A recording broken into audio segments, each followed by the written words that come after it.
ಕ್ಷೇತ್ರಸ್ವಾಮಿಯಾದ ಶ್ರೀಕೃಷ್ಣ ಮುಖ್ಯ ಪ್ರಾಣದೇವರಿಗೂ ಭಕ್ತಿಪೂರ್ವಕ ಶಿರಸಾಷ್ಟಾಂಗ ನಮಸ್ಕಾರವನ್ನು ಸಲ್ಲಿಸ್ತಾ,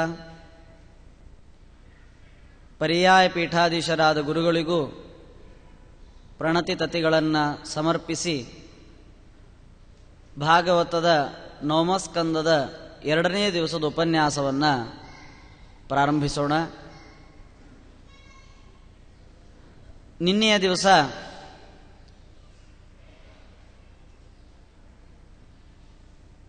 ಸೂರ್ಯವಂಶದ ಇಕ್ಷ್ವಾಕುರಾಜನ ಕೊನೆಯ ಮಗನಾದಂತಹ ನಿಮಿ ಅವನ ಚರಿತ್ರೆಯನ್ನು, ಮತ್ತೆ ಚಂದ್ರನ ವಂಶ ಬ್ರಹ್ಮದೇವರ ಮಗ ಪರಮಾತ್ಮನ ನಾಭಿಕಮಲದಿಂದ ಹುಟ್ಟಿದವರು ಬ್ರಹ್ಮದೇವರು. ಆ ಬ್ರಹ್ಮದೇವರ ಮಗ ಅತ್ರಿ ಋಷಿಗಳು. ಅತ್ರಿ ಋಷಿಗಳ ಆನಂದಾಶ್ರವಿನಿಂದ ಹುಟ್ಟಿದಂತಹ ವ್ಯಕ್ತಿ ಚಂದ್ರ. ಆ ಚಂದ್ರನಿಂದ ಬೃಹಸ್ಪತ್ಯಾಚಾರ್ಯರ ಮಡದಿಯಾದಂತಹ ತಾರೆಯಲ್ಲಿ ಉತ್ಪನ್ನನಾದಂತಹ ವ್ಯಕ್ತಿ ಬುಧ.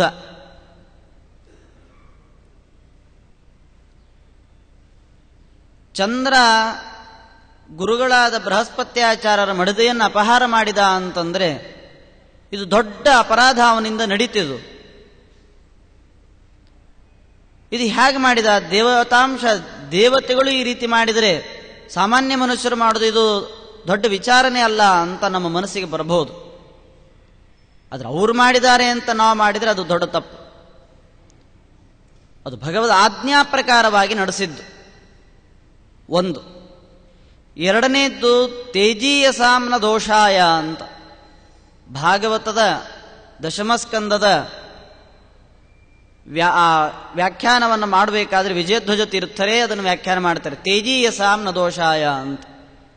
ತೇಜೋವಂತರು ಏನಾದರೂ ಮಾಡಿದರೆ ಅದು ಅವರು ದೋಷಭಾಗಿಯಾಗಿ ನರಕಾದಿ ಅನರ್ಥಗಳನ್ನು ಅವರು ಹೊಂದೋದಿಲ್ಲ ಅಂತ ಅರ್ಥ.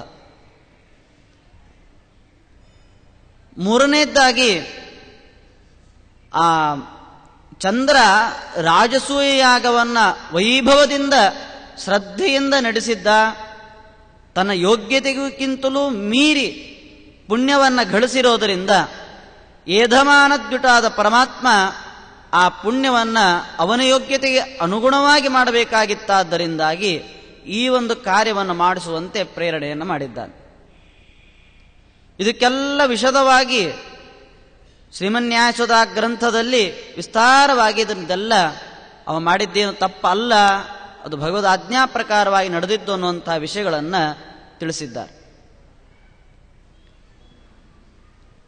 ಹಾಗಾಗಿ ಚಂದ್ರನಿಂದ ಈ ತಾರೆಯಲ್ಲಿ ಹುಟ್ಟಿದಂತಹ ವ್ಯಕ್ತಿ ಬುಧ.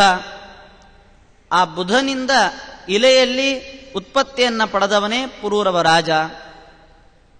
ಪುರೂರವ ರಾಜನ ಔದಾರ್ಯ, ರೂಪ, ಗುಣ, ಐಶ್ವರ್ಯ, ಪರಾಕ್ರಮಗಳನ್ನು ಇಂದ್ರನ ಭವನದಲ್ಲಿ ತಿಳಿದಂತಹ ಊರ್ವಶಿ ಕಾಮವಶಳಾಗಿ ಆ ಪುರೂರವ ರಾಜನನ್ನೇ ಮದುವೆ ಮಾಡಿಕೊಳ್ಬೇಕು ಅಂತ ಬಂದಿದ್ಲು. ನೀನಾಗೇ ಬಂದಂತಹ ನಿನ್ನನ್ನು ನಾನು ಹೇಗೆ ಬಿಡಲಿಕ್ಕೆ ಸಾಧ್ಯ? ನಿನ್ನನ್ನು ಮದುವೆ ಮಾಡಿಕೊಳ್ತೇನೆ, ಆದರೆ ಅಂತ ಇಷ್ಟು ಪುರೂರವ ರಾಜ ಹೇಳಿದ. ಊರ್ವಶಿ ಹೇಳ್ತಾಳೆ, ನಾನು ನಿಮ್ಮನ್ನು ಮದುವೆ ಮಾಡಿಕೊಳ್ಬೇಕು ಅಂತಾದರೆ ನಂದು ಷರತ್ತಿದೆ, ಆ ಷರತ್ತನ್ನು ಸರಿಯಾಗಿ ನೆರವೇರಿಸಿಕೊಡಬೇಕು ಅಂತ. ನನ್ನ ಅಕ್ಕಪಕ್ಕದಲ್ಲಿ 2 ಟಗುರಿದೆ, ಅದರ ರಕ್ಷಣೆ ನಡೆಸಬೇಕು. ನಾನು ಯಾವಾಗಲೂ ತುಪ್ಪದ ಪದಾರ್ಥವನ್ನೇ, ತುಪ್ಪವನ್ನೇ ಆಹಾರವನ್ನಾಗಿ ಸ್ವೀಕರಿಸುವಂಥವಳು. ಮೂರನೇದ್ದು, ನಿಮ್ಮನ್ನ ಮೈಥುನವನ್ನು ಬಿಟ್ಟು ಬೇರೆ ಸಂದರ್ಭದಲ್ಲಿ ನಗ್ನನಾಗಿದ್ದನ್ನು ನಾನು ನೋಡಬಾರ್ದು. ಈ 3 ಷರತ್ತಿಗೆ ನೀನು ಒಪ್ಪುವುದು ಅಂತಾದರೆ ನಿನ್ನನ್ನು ನಾನು ಮದುವೆ ಮಾಡಿಕೊಳ್ತೇನೆ ಅಂತ ಊರ್ವಶಿ ಹೇಳಿತು. ಹಾಗೇ ಆಗಲಿ ಅಂತ ರಾಜ ಒಪ್ಪಿದ್ದ ಅನ್ನುವಲ್ಲಿಗೆ ನಿನ್ನೆಯ ಕಥಾ ಸಮಾಪ್ತಿಯಾಗಿದೆ. ಆಯಿತು, ಅವಳ ಜೊತೆಗೇನೆ 100 ವರ್ಷಗಳ ಕಾಲ ಒಟ್ಟಿಗೆ ಒಳ್ಳೆ ಭಾರಿ ಸುಖದಿಂದ ಇದ್ದ. ಒಂದು ದಿವಸ ರಾಜ ಈ ಇಂದ್ರನ ಭವನದಲ್ಲಿ ಇಂದ್ರ ವಿಚಾರ ಮಾಡಿದ, ಗಂಧರ್ವರನ್ನು ಕರೀತಾನೆ. ಗಂಧರ್ವರೇ, ನನ್ನ ಭವನ ಅತ್ಯಂತ ಶೋಭಾಯಮಾನವಾಗಿ ಕಾಣಬೇಕಾದ್ರೆ ಈ ಸ್ಥಳದಲ್ಲಿ ಊರ್ವಶಿ ಇರಬೇಕು. ಊರ್ವಶಿಯ ಸನ್ನಿಧಾನ ಇಲ್ಲದೆ ಇದ್ದಂತಹ ಈ ನನ್ನ ಭವನ ಅದು ಮ್ಲಾನಮುಖ, ಅದು ಸರಿಯಾಗಿ ಶೋಭಾಯಮಾನವಾಗಿ ಕಾಣ್ತಾ ಇಲ್ಲ. ಅವಳು ಎಲ್ಲಿ ಹೋಗಿದ್ದಾಳೆ ನೋಡ್ಕೊಂಡು ಬನ್ರಿ, ಅವಳನ್ನ ಇಲ್ಲಿ ಕರೆತನ್ರಿ ಅಂಥೇಳಿ ಗಂಧರ್ವ ಗಣಗಳನ್ನ ಇಂದ್ರ ಕಳಿಸಿದ. ಗಂಧರ್ವರು ಬಂದರು, ನೋಡ್ತಾರೆ ಪುರೂರವ ರಾಜ ಊರ್ವಶಿ ಒಟ್ಟಿಗೆ ಮಲಗಿದ್ದಾರೆ. ಆ ಊರ್ವಶಿಯ ಪಕ್ಕದಲ್ಲೇ ಟಗರು. ಉಪಾಯದಿಂದ ಆ ಟಗರುಗಳನ್ನ ಅಪಹಾರ ಮಾಡಿದರು ಗಂಧರ್ವರು. ಅಪಹೃತವಾದಂತಹ ಆ ಟಗರು ಇದ್ದಕ್ಕಿದ್ದ ಹಾಗೆ ಒದರ್ಲಿಕ್ಕೆ ಪ್ರಾರಂಭ ಮಾಡಿದ್ರು. ಆ ಆಕ್ರಂದನವನ್ನ ಕೇಳಿ ಊರ್ವಶಿ ಥಟ್ಟನೆ ಎದ್ದು, ಅಯ್ಯೋ ಹತಾಸ್ಮಹ್ಯಂ ಕುನಾಥೇನ ನಪುಂಸ ವೀರಮಾನಿನ, ಅಯ್ಯೋ ಹೇಳಿ, ನೀನು ಒಳ್ಳೆ ಬಲಿಷ್ಠ ಅಂತ ನೀನು ಅನ್ಕೊಂಡಿದ್ದೆ, ನೋಡು ಆ ಆಕ್ರಂದನವನ್ನು ಕೇಳು, ನನ್ನ ಮಗುವಿನ ರಕ್ಷಣೆ ನಿನ್ನಿಂದ ನಡಿಬೇಕು ಅಂತ ನಾನು ಹೇಳಿದ್ರು ಅದು ಯಾವುದೋ ಒಬ್ಬ ವ್ಯಕ್ತಿಯಿಂದ ಅಪಹೃತವಾಗ್ತಾ ಇದೆ, ಹಾಗೆ ಮಲಗಿಬಿಟ್ಟಿದ್ದಿ ನೀನು. ನಿನ್ನ ಮೇಲೆ ವಿಶ್ವಾಸ ಇಟ್ಟು ನಾನು ಬಂದಿದ್ದೆ, ಕಳ್ಳರಿಂದ ನನ್ನ ಮಕ್ಕಳು ಅಪಹೃತವಾಗಿದ್ದಾವೆ. ಇನ್ನು ಎಂಥವನು ಗೊತ್ತಾ, ಯಹಾ ಶೇತಿ ನಿಸ್ಸಂತ್ರಸ್ಥೋ ಯಥಾ ನಾರಿ ದಿವಾಪುಮಾನ್. ಒಂದು ಹೆಣ್ಣು ಭಯಗ್ರಸ್ತಳಾಗಿ ರಾತ್ರಿಯಲ್ಲಿ ಮಲಗುತ್ತಾಳವಳು, ಎಲ್ಲೆಲ್ಲೋ ತಿರುಗಾಡ್ಲಿಕ್ಕೆ ಹೋಗೋದಿಲ್ಲ. ಈಗಿನ ಕಲಿಕಾಲದವರಾಗಿ ಹೆದರಿ ಯಾವಾಗಲೂ ಏನೊಂದು ಕ್ರಮ ಅಂತಂದ್ರೆ, ಹಿಂದಿನ ಕಾಲದಲ್ಲಿ ಸೂರ್ಯಾಸ್ತ ಆಗೋದ್ರೊಳಗಡೆನೆ ಹೆಣ್ಣು ಮಕ್ಕಳು ಮನೆಗೆ ಬಂದು ಸೇರಬೇಕು. ಆದರೆ 12 ಗಂಟೆ ಆದ್ರೂ ಮನೆಗೆ ಬಂದು ಸೇರೋದಿಲ್ಲ, ತಂದೆ ತಾಯಿಗಳು ವಿಚಾರ ಮಾಡೋದಿಲ್ಲ. ಅಂಥ ಒಂದು ಪರಿಸ್ಥಿತಿ. ಅವಳು ಹೇಳಿದ್ಲು, ಒಂದು ಹೆಣ್ಣು ರಾತ್ರಿಯಲ್ಲಿ ಹೆದರಿ ಮನೆಯಲ್ಲಿ ಮಲಗುತ್ತಾಳವಳು, ನೀನು ಆ ರೀತಿ ನೀನು ರಾತ್ರಿಯಲ್ಲಿ ಮಲಗಿದೆಯಾ ಅಂತಂದ ಮೇಲೆ ನೀನು ಷಂಡನಿಗೆ ಸಮಾನ. ಬೆಳಿಗ್ಗೆ ಮಾತ್ರ ನಿನ್ನಲ್ಲಿ ಪುರುಷತ್ವ, ರಾತ್ರಿಯಲ್ಲಿ ನಿನಗೆ ಷಂಡ ಸಮಾನನಾಗಿದ್ದಿ. ಸುಮ್ಮನೆ ಮಲಗಿದ್ದೆಲ್ಲ, ಹೋಗು ಆ ನನ್ನ ಉರಣಕಗಳನ್ನ, ಆ ಟಗುರುಗಳನ್ನ ಸ್ವೀಕಾರ ಮಾಡಿ ಬಾ ಅಂತ ಜೋರು ಮಾಡ್ತಾಳು ಊರ್ವಶಿ. ಆಗ ರಾತ್ರಿಯಲ್ಲಿ ತಾನು ಹೇಗಿದ್ದೇನೆ, ಏನು ಮಾಡ್ತಾ ಇದ್ದೇನೆ ಗೊತ್ತೇ ಇಲ್ಲ, ಪೂರ್ಣ ಕಗ್ಗತ್ತಲು ಆ ಸಮಯ. ಅಲ್ಲೇ ಖಡ್ಗ ಇತ್ತು, ಖಡ್ಗ ಸ್ವೀಕಾರ ಮಾಡಿ ವಿವಸ್ತ್ರನಾಗಿನೇ ಆ ಟಗುರುಗಳನ್ನು ಹಿಡಿಲಿಕ್ಕೆ ಅಂತ ಹೊರಟು ಹೋದ ಪುರೂರವ ರಾಜ. ಅವರೇನು ಮಾಡಿದ್ರು ಗಂಧರ್ವರು, ಅಯ್ಯೋ ಖಡ್ಗ ಹಿಡ್ಕೊಂಡು ಬರ್ತಾ ಇದ್ದಾನೆ, ಏನಾದ್ರೂ ಮಾಡಬಹುದು ಅಂತ ಹೇಳಿ ಆ ಟಗುರುಗಳನ್ನು ಬಿಟ್ಟು ತಮ್ಮ ಮೈ ಕಾಂತಿಯನ್ನ ಎಲ್ಲ ಕಡೆಗೂ ಪ್ರಸರಿಸಿ ಬೆಳಕನ್ನ ಚೆಲ್ಲಿ ಆ ಬೆಳಕಿನ ಮುಖಾಂತರವಾಗಿ ಊರ್ವಶಿಗೆ ನಗ್ನನಾದಂತಹ ಪುರೂರವ ರಾಜನ ದರ್ಶನ ಆಗುವಂತೆ ಮಾಡಿ. ಆಗ ನೋಡಿದ್ಲಿಕ್ಕೆ ಅಯ್ಯೋ ನಗ್ನನಾಗಿದ್ದಾನೆ. ಮೈಥುನವನ್ನು ಬಿಟ್ಟು ಬೇರೆ ಸಂದರ್ಭದಲ್ಲಿ ನಗ್ನನಾದಂತಹ ಪುರೂರವ ರಾಜನನ್ನು ನೋಡಿದ್ಲು. ನನ್ನ ಏನು ಪ್ರತಿಜ್ಞೆ ಮಾಡಿದ್ನೋ ಅದಕ್ಕೆ ಭಂಗ ಬಂತು.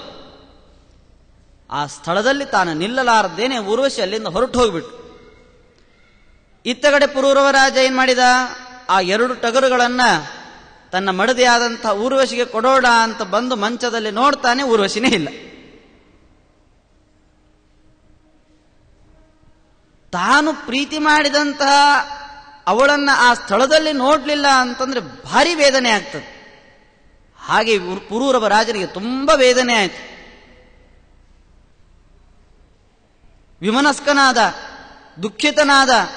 ಅಯ್ಯೋ, ಎಷ್ಟು ಸುರಸುಂದರ ಸ್ತ್ರೀ ಅವಳು, ಅವಳಾಗೇ ಬಂದಿದ್ಲು, ಅವಳ ಜೊತೆಗೆ ನಾನಿದ್ದೆ, ಈ ಸಂದರ್ಭದಲ್ಲಿ ಅವಳಿಲ್ಲಲ್ಲ. ದುಃಖಿತನಾಗಿ ಮನೋವೇದನೆಯನ್ನ ಪಟ್ಟಂತಹ ರಾಜ ಮನೆಯಲ್ಲೇ ಕೂಡ್ಲಿಲ್ಲಂತೆ. ಎಲ್ಲಿ ಅವಳು ಹೋಗಿರ್ಬೋದು ಅಂತ ಪರಿವೇಷಣೆಗೆ ಇಡೀ ವನವನದಲ್ಲೇ ಸಂಚಾರ ಮಾಡುತ್ತಾ ಹೊರಟ. ಆಗ ಆ ಪುರೂರವ ರಾಜನಿಗೆ ಕುರುಕ್ಷೇತ್ರದಲ್ಲಿ ಸರಸ್ವತಿ ನದಿಯಲ್ಲೇನೆ 5-10 ಜನ ಸಖಿಯರಿಂದ ಸಹಿತಳಾಗಿ ಊರ್ವಶಿ ಜಲಕ್ರೀಡೆಯನ್ನು ಆಡ್ತಾ ಇದ್ಲು. ನೋಡಿದ, ಅಬ್ಬ ಇದು ಎಂಥ ಆಶ್ಚರ್ಯ, ನಾನು ಯಾವ ವ್ಯಕ್ತಿಯನ್ನು ಯಾವಳನ್ನ ಅಪೇಕ್ಷೆ ಪಟ್ಟಿದ್ನೋ ಅವಳು ನನಗೆ ಇಲ್ಲಿ ಸಿಕ್ಲು ಅಂಥೇಳಿ ಅವಳ ಹತ್ರ ಬರ್ತಾ ಇದ್ದಾಗ ಅವಳೇನು ಮಾಡಿದ್ಲು, ನದಿಯಿಂದ ಮೇಲೆ ಬಂದು ಸ್ನಾನವನ್ನು ಮುಗಿಸಿ ಬಂದು ವಸ್ತ್ರವನ್ನು ಧರಿಸಿ ಈ ರಾಜನಿಂದ ದೂರ ಹೋಗ್ತಾ ಇದ್ಲು. ಆಗ ರಾಜ ಹೇಳಿದ, ಅಹೋ ಜಾಯೇ ತಿಷ್ಟ ತಿಷ್ಟ ಘೋರೇನ ಕಕ್ತಮರಹಸಿ. ಏನ್ವಾ, ಯಾಕೆ ನನ್ನ ಬಿಟ್ಟು ಹೋಗ್ತೀನಿ, ನೀನು ದೂರ ನನ್ನ ಬಿಟ್ಟು ಹೋಗಬೇಡ, ಇಲ್ಲೇ ನೀನು ಇಲ್ಲದೆ ಹೋದರೆ ನನ್ನ ಗತಿ ಏನಾಗಿತ್ತು. ನಂದು ನಿಂದು ಇನ್ನೂ ಫೋನ್ಯಾಗ ಮಾತು ಯಾವುದೂ ಮುಗುದಿಲ್ಲ.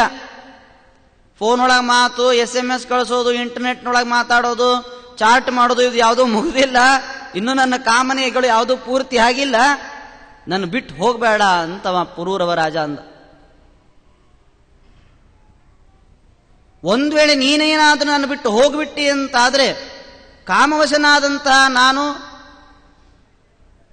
ನನ್ನ ದೇಹ ಇಲ್ಲೇ ಬಿದ್ದು ಹೋಗ್ತದೆ.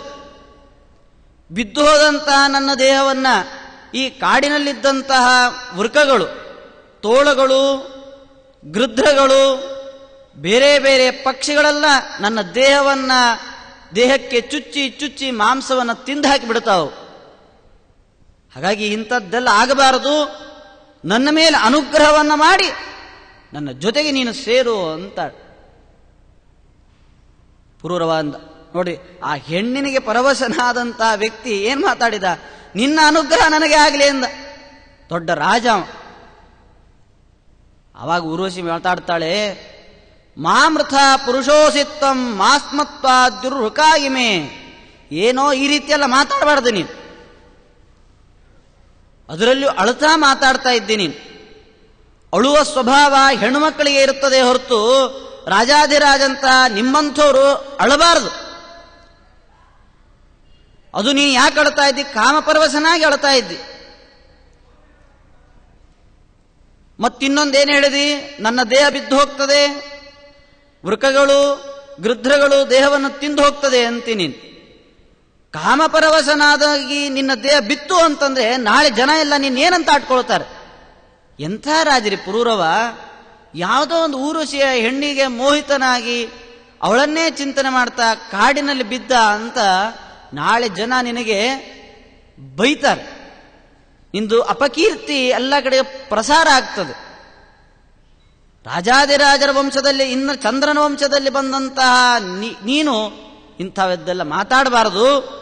ಪುರುಷರಿಗೆ ಉಚಿತವಾದಂತಹ ಮಾತಲ್ಲ ಇದು. ಇನ್ನೊಂದು ಹೇಳ್ತೇನೆ ಕೇಳು. ಅವಳೇ ಹೇಳಿದ್ದು ಮತ್ತೆ, ಸ್ತ್ರೀಯೋ ಹಿ ಅಕರುಣಾ ಕ್ರೂರ ದುರ್ಮರ್ಷ ಪ್ರಿಯ ಸಾಹಸಾಹ.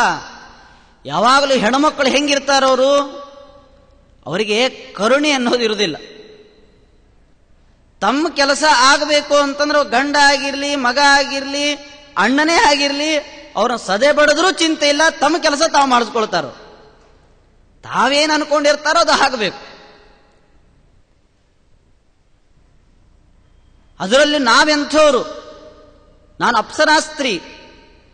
ನಾವು ನಿತ್ಯದಲ್ಲಿ ಹೊಸ ಹೊಸ ಪುರುಷರನ್ನ ಅಪೇಕ್ಷೆ ಪಡುವಂತಹ ಸ್ವೈರಿಣಿ ವೃತ್ತಿಯವರು. ನನ್ನಂಥವಳಲ್ಲಿ ರಾಜನಾದಂತಹ ನೀನು ಅತಿಯಾದಂತಹ ವಿಶ್ವಾಸವನ್ನು ಮಾಡುವುದು ಉಚಿತ ಅಲ್ಲ. ಇಂತಹ ಕಾಮನೆಯಿಂದ ಕೂಡಿದಂತಹ ಮನೋಭಾವನೆಯನ್ನ ತೆಗೆದುಹಾಕೋದು. ಇಷ್ಟೆಲ್ಲ ಹೇಳಿದ್ಲಕ್ಕೆ, ಆದರೂ ಕೇಳಲೇ ಇಲ್ಲ ಪುರೂರವ ರಾಜ. ಕೊನೆಗೊಂದು ಮಾತು ಹೇಳಿದ್ಲು. ಇಷ್ಟು ಹೇಳಿದ್ರು ನೀನು ಕೇಳ್ತಾ ಇಲ್ಲ. ನೋಡು, ಸಂವತ್ಸರ ಅಂತೇಪಿ ಭವಾನ್ ಏಕರಾತ್ರ ಮಹೇಶ್ವರ. 1 ವರ್ಷ ಪೂರ್ಣ ಮುಗಿಲಿ, ಆಮೇಲೆ 1 ದಿನ ರಾತ್ರಿ ನಿನ್ನಲ್ಲಿ ಸೇರ್ತೇನೆ, ಆಗ ನಿನ್ನಿಂದ ನನ್ನಲ್ಲಿ ಮಕ್ಕಳು ಆಗ್ತದೆ. ಇಷ್ಟು ಹೇಳಿದಾಗ ಅವನು ವಿಚಾರ ಮಾಡಿದ. ಅವಳು ಆ ಸಂದರ್ಭದಲ್ಲಿ ಗರ್ಭಿಣಿಯಾಗಿದ್ದ. ಈಗ ನಾನು ಬಂದರೂ ನೀನು ಪ್ರಯೋಜನಕಾರಿ ಆಗುವುದಿಲ್ಲ, ಅಂತರ್ವತ್ನಿ ಆಗಿದ್ದಾಳೆ, ಗರ್ಭಿಣಿ ಆಗಿದ್ದಾಳೆ ಅಂತ ತಿಳ್ಕೊಂಡು ಆ ರಾಜ ಅಲ್ಲಿಂದ ಹೊರಟು ಹೋಗಿಬಿಡ್ತಾನೆ.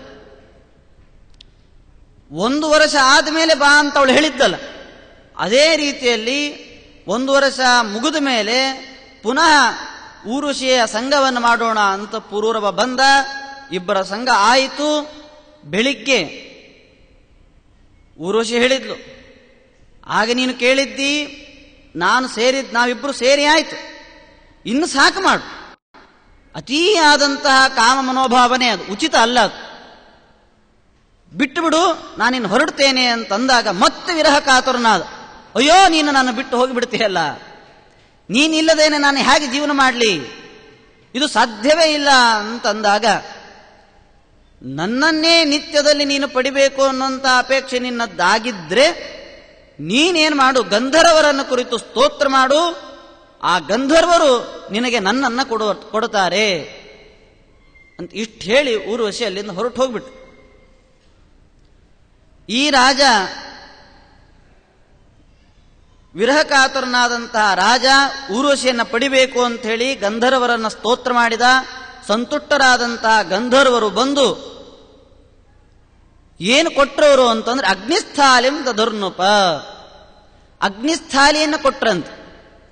ಸ್ಥಾಲಿ ಅಂತಂದ್ರೆ ಏನು? ಅಗ್ನಿಸ್ಥಾಲಿ ಅಂತಂದ್ರೆ ಅಗ್ನಿಯನ್ನ ಸ್ಥಾಪನೆ ಮಾಡುವಂತಹ ಪಾತ್ರೆ. ಈ ಹೋಮ ಪ್ರಕ್ರಿಯೆಯಲ್ಲಿ ಬರ್ತದೆ ಚರುಸ್ಥಾಲಿ ಪ್ರೋಕ್ಷಣ್ಯವು ಅಂತ ಹೇಳಿ. ಚರುಸ್ಥಾಲಿ ಅಂತಂದ್ರೆ ಏನು? ಚರುಸ್ಥಾಲಿ ಅಂತಂದ್ರೆ ಅನ್ನವನ್ನ ಹಾಕುವಂತಹ ಪಾತ್ರೆ ಅಂತ. ಅಗ್ನಿಸ್ಥಾಲಿ ಅಂತಂದ್ರೆ ಅಗ್ನಿಸ್ಥಾಪನೆಯನ್ನ ಮಾಡುವಂತಹ ಒಂದು ಪಾತ್ರೆ ವಿಶೇಷ ಅಂತ. ಅದನ್ನ ಗಂಧರ್ವರು ಕೊಟ್ರೆ ಕಾಮಾತುರನಾದಂತಹ ಆ ರಾಜ ಅಗ್ನಿಸ್ಥಾಪನ ಪಾತ್ರೆಯನ್ನೇ ಊರ್ವಶಿ ಅಂತ ತಿಳ್ಕೊಂಡ್ಬಿಟ್ಟ. ನೋಡಿ ಹೇಗೆ ಏನೇನಾಗ್ತದೆ ಹೇಳಲಿಕ್ಕೆ ಬರೋದಿಲ್ಲ. ಕಾಮಾತುರರಾದರ ಪರಿಸ್ಥಿತಿ ಅದೇ. ಊರ್ವಶಿ ಅಂತಕೊಂಡು ಕಾಡಿನಲ್ಲಿ ಹಾಗೆ ಸಂಚಾರ ಮಾಡ್ತಾ ಹೋದ. ಒಂದು ದಿವಸ ಅವನಿಗೆ ತಿಳಿತು, ಇದನ್ನೇ ನಾನು ಊರ್ವಶಿ ಅಂತ ಅನ್ಕೊಂಡಿದ್ದೆ, ಇದು ಭ್ರಮಾತ್ಮಕವಾದಂತಹ ಜ್ಞಾನ, ಇದು ಅಗ್ನಿಸ್ಥಾಪನ ಪಾತ್ರೆ, ಇದು ಊರ್ವಶಿ ಅಲ್ಲ ಅಂತ ಸರಿಯಾಗಿ ಮನವರಿಕೆ ಮಾಡಿಕೊಂಡು ಆ ಪಾತ್ರೆಯನ್ನ, ಅಗ್ನಿಸ್ಥಾಪನ ಪಾತ್ರೆಯನ್ನ ಕಾಡಿನಲ್ಲೇ ಇಟ್ಟು ತಾನು ಮನೆಗೆ ಹೋಗಿಬಿಡ್ತಾನೆ. ರಾತ್ರಿ ಮಲಗಿದ. ಬೆಳಗ್ಗಿನ ಜಾವದಲ್ಲಿ ತ್ರೇತಾಯುಗದ ಪ್ರಾಪ್ತಿ. ಆ ತ್ರೇತಾಯುಗದ ಸಂದರ್ಭ ಅದು. ಆಗ ಅವನ ಮನಸ್ಸಿನೊಳಗಡೆ ಏನು ಪ್ರಾರಂಭ ಆಯಿತು ಅಂತಂದ್ರೆ, ಒಂದೊಂದು ವೇದಗಳ ಪ್ರಕಾಶಮಾನ ಆಗ್ಲಿಕ್ಕೆ ಪ್ರಾರಂಭ ಆಯಿತು. ಸುಜ್ಞಾನ ಪ್ರಾಪ್ತಿ ಆಯಿತು. ನನಗೆ ಅವರು ಅವತ್ತು ಅಗ್ನಿಸ್ಥಾಪನ ಪಾತ್ರೆಯನ್ನು ಕೊಟ್ಟಿದ್ದಾರೆ, ಅದು ಯಾಕೆ ಕೊಟ್ಟಿರಬಹುದು ಅಂತಂದ್ರೆ, ಆ ಅಗ್ನಿಯಲ್ಲಿ ಹೋಮಾದಿಗಳನ್ನು ಮಾಡಿ ಊರ್ವಶಿಯನ್ನು ಪಡಿಬೇಕು ಅನ್ನೋ ಉದ್ದೇಶದಿಂದಲೇನೆ ಅದನ್ನು ಕೊಟ್ಟಿದ್ದಾರೆ ಅಂಥೇಳಿ ಆ ಅಭಿಪ್ರಾಯವನ್ನು ತಿಳ್ಕೊಂಡು ಆ ರಾಜ ಎಲ್ಲಿ ಆ ಅಗ್ನಿಸ್ಥಾಪನ ಪಾತ್ರೆಯನ್ನು ಇಟ್ಟಿದ್ನೋ ಅಲ್ಲಿಗೆ ಬರ್ತಾನಂತ. ಇವ ಅಲ್ಲಿಗೆ ಬರುವಾಗಾದ್ರೆ ಇರಬೇಕಲ್ಲ. ಆದ್ರೆ ಆ ಸ್ಥಳದಲ್ಲಿ ಏನಾಗಿದೆ ಅಂತಂದ್ರೆ, ಆ ಶಮಿ ವೃಕ್ಷ ಮತ್ತು ಅಶ್ವತ್ಥ ವೃಕ್ಷಗಳು ಒಟ್ಟೊಟ್ಟಿಗೆ ಬೆಳೆದುಬಿಟ್ಟಿದ್ದಾವಂತೆ. ಶಮಿ ವೃಕ್ಷದ ಗರ್ಭದ ಒಳಗಡೆಯಿಂದಲೇ ಅಶ್ವತ್ಥ ವೃಕ್ಷದ ಬೆಳವಣಿಗೆ ಆಗಿದೆ ಆ ಸ್ಥಳದಲ್ಲಿ. ಆಗ ರಾಜ ಏನು ಮಾಡಿದ, ಶಮಿ ವೃಕ್ಷ ಗರ್ಭಸ್ಥ ಅಶ್ವತ್ಥ ವೃಕ್ಷದ ಛೇದನೆಯನ್ನು ಮಾಡಿ ಅದರಲ್ಲಿ 2 ಅರಣಿಯನ್ನ ಮಾಡ್ತಾನೆ. ಈಗ ಇಡೀ ಕಡೆ ಹೋಮದ ಪ್ರಕ್ರಿಯೆಗಳೆಲ್ಲ ನಡೆಸಬೇಕಾದ ದೊಡ್ಡ ದೊಡ್ಡ ಹೋಮಗಳು ಅಂತಾದಾಗ ನೀವು ನೋಡಿರಬಹುದು, ಅರಣಿ ಮಥನ ಅಂತ ಮಾಡಿ ಶುದ್ಧವಾದಂತಹ ಅಗ್ನಿಯನ್ನು ಉತ್ಪನ್ನ ಮಾಡಿ ಅದರಲ್ಲಿ ಹೋಮವನ್ನು ಮಾಡುತ್ತಾರೆ.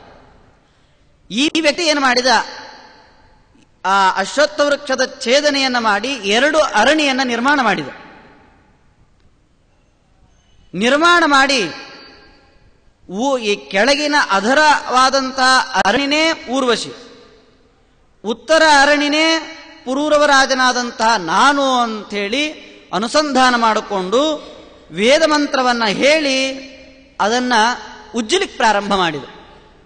ವಿದ್ಯುನ್ನಯ ಪತಂತಿ ದವಿದ್ಯುದ್ಧರಂತಿ ಮೇ ಆಪ್ಯ ಕಾಮ್ಯಾನಿ ಜನಿಷ್ಟೋ ಅಪೋನ ನರ್ಯ ಸುಜಾತ ಊರ್ವಶಿ ತೀರತ ದೀರ್ಘಮಾಯು.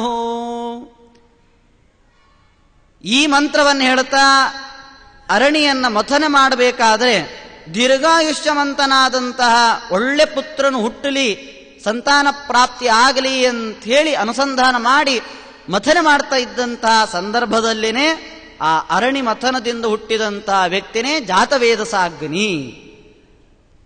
ಜಾತವೇದಸೆ ಸುನುವಾ ಮಸೋಮ ಅಂತ ವೇದ ಮಂತ್ರ ಹೇಳ್ತೇವೆ. ಜಾತವೇದಸೆ ಅಂದ್ರೆ ಜಾತವೇದಸ ಅಗ್ನಿ. ಅದು ಆ ಅಗ್ನಿ ಪುರೂರವ ರಾಜ ಆ ಅರಣಿ ಮಥನೆಯನ್ನು ಮಾಡಿದಾಗ ಉತ್ಪನ್ನನಾದಂತಹ ವ್ಯಕ್ತಿಯನ್ನೇ ಜಾತವೇದಸ ಅಗ್ನಿ ಅಂತ ಕರೀತಾರೆ.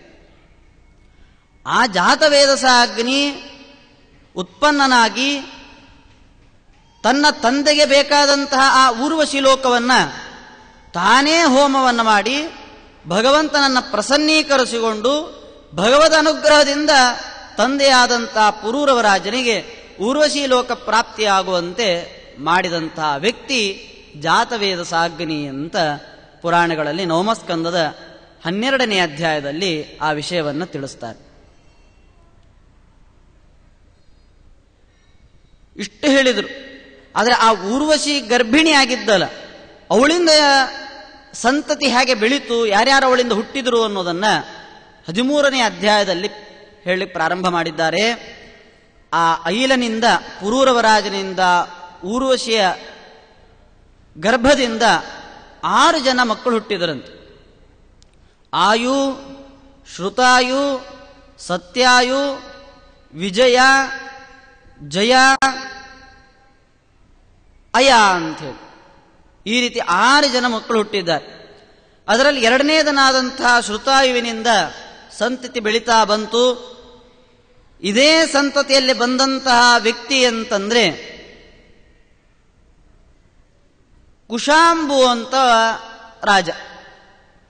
ಈ ವಂಶದಲ್ಲಿ ಬಂದಂತವನು ಕುಶಾಂಬು. ಆ ಕುಶಾಂಬುವಿನ ಮಗನೇ ಗಾಧಿ. ಅವರಿಗೆ ಮತ್ತೊಂದು ಹೆಸರೇನು ಕುಶಾಂಬುಜ. ಕುಶಾಂಬು ಅನ್ನುವಂತಹ ವ್ಯಕ್ತಿಯಿಂದ ಉತ್ಪನ್ನನಾದ ಪ್ರಯುಕ್ತ ಕುಶಾಂಬುಜ ಅಂತೂ ನಾಮಕರಣ ಮಾಡಿದ್ದಾರೆ. ಗಾಧಿ ಅಂತೂ ಮತ್ತೊಂದು ಹೆಸರು. ಈ ಗಾಧಿ ಇಂದ್ರನ ಅಂಶದಿಂದ ಕೂಡಿದಂತಹ ವ್ಯಕ್ತಿ. ಈ ಗಾಧಿರಾಜನ ಮಗಳು ಅತ್ಯಂತ ಸುಂದರಳಾದಂತಹ ಸ್ಫುರದ್ರೂಪಿಯಾದಂತಹ ಕನ್ಯೆ ಸತ್ಯವತಿ ಅಂತ ಅವಳ ಹೆಸರು. ಬಹಳ ನೋಡ್ಲಿಕ್ಕೆ ಬಹಳ ಚಂದಿದ್ಲು. ಇವಳನ್ನು ಮದುವೆ ಮಾಡಿಕೊಳ್ಬೇಕು ಅಂಥೇಳಿ ಬ್ರಹ್ಮರ್ಷಿಯಾದಂತಹ ಬ್ರಾಹ್ಮಣನಾದಂತಹ ರುಚಿಕ ಮುನಿ ಇವಳನ್ನು ಮದುವೆ ಮಾಡಿಕೊಳ್ಬೇಕು ಅಂತ ಬರ್ತಾನೆ. ಅವನೇ ಕೇಳಿದ್ದಂತೆ. ವಾಸ್ತವಿಕವಾಗಿ ಈ ಗಾಧಿ ಕ್ಷತ್ರಿಯ, ರುಚಿಕ ಮುನಿ ಬ್ರಾಹ್ಮಣ. ಆದರೂ ಹೋಗಿ ಕೇಳಿದ, ಇಲ್ಲ ನಿನ್ನ ಮಗಳನ್ನು ನನಗೆ ಮದುವೆ ಮಾಡಿ ಕೊಡುವೆ ಅಂಥೇಳಿ. ಆದ್ರೆ ರಾಜ ಗಾಧಿ ವಿಚಾರ ಮಾಡ್ತಾನೆ, ಹೇಗೆ ಕೊಡೋದು? ರುಚಿಕ ಮುನಿ ಆದರೆ ಬಹಳ ತಪಸ್ಸನ್ನ ಮಾಡಿ ಎಲ್ಲ ಏನು ಗಡ್ಡ ಬೆಳಗು, ನೋಡ್ಲಿಕ್ಕೆ ಕಡ್ಡಿಯಾಗಿದ್ದಾನೆ. ಇಂತಹ ರೂಪದಿಂದ ಅಷ್ಟು ರೂಪ ಚಂದಿಲ್ಲ. ಆ ಸ್ಫುರದ್ರೂಪಿಯಾದಂತಹ ನನ್ನ ಮಗಳನ್ನ ಅಷ್ಟೊಂದು ಸುಂದರ ಇಲ್ಲದೆ ಇದ್ದಂತಹ ರುಚಿಕ ಮುನಿಗೆ ಹೇಗೆ ಕೊಡೋದು ಅಂತ ವಿಚಾರ ಮಾಡಿದ್ದಂತೆ. ಆದ್ರೆ ಕೊಡದೆ ಹೋದ್ರೆ ಏನಾಗ್ತದದು? ನಾನೇ ಕೇಳಿ ಬಂದಾಗ ನಿನ್ನ ಮಗಳನ್ನು ಕೊಡಲಿಲ್ಲ ಅಂಥೇಳಿ ಬ್ರಾಹ್ಮಣನಾದಂತಹ ರುಚಿಕ ಮುನಿ ನನಗೆ ಶಾಪ ಕೊಡಬಹುದು. ಬ್ರಾಹ್ಮಣನ ಶಾಪದ ಭಯದಿಂದ ಗಾಧಿ ಹೇಳಿದ, ನನ್ನ ಮಗಳನ್ನು ಕೊಡ್ತೇನೆ, ಆದರೆ ಒಂದು ಷರತ್ತಿದೆ ಅಂತ.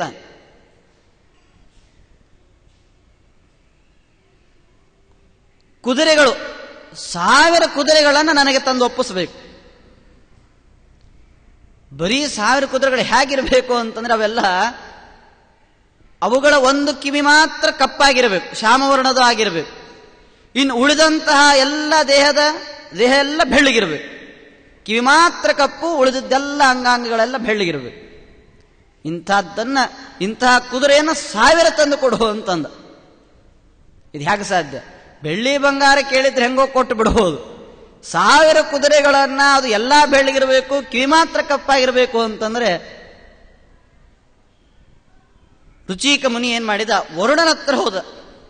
ವರುಣನಲ್ಲಿ ವಿಜ್ಞಾಪನೆ ಮಾಡಿಕೊಂಡು 1000 ಕುದುರೆಗಳನ್ನ, ಗಾಧಿಗಳು ಹೇಳಿದ ಹಾಗೆಯೇ ಇರುವಂತಹ 1000 ಕುದುರೆಗಳನ್ನು ತಗೊಂಡು ಬಂದು ಆ ಗಾಧಿಗಳಿಗೆ ಕೊಟ್ಟಾಗ ಅನಿವಾರ್ಯತೆ ಆಯಿತು.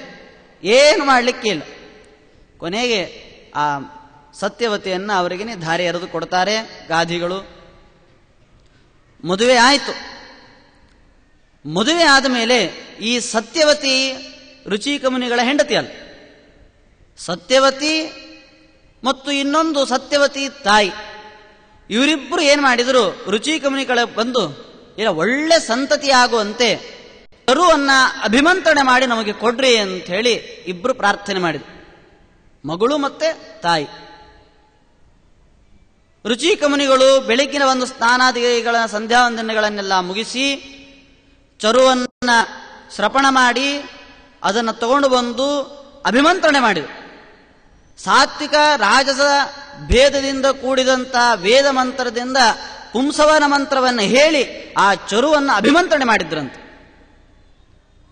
ಅಭಿಮಂತ್ರಣೆಯನ್ನೆಲ್ಲ ಮಾಡಿ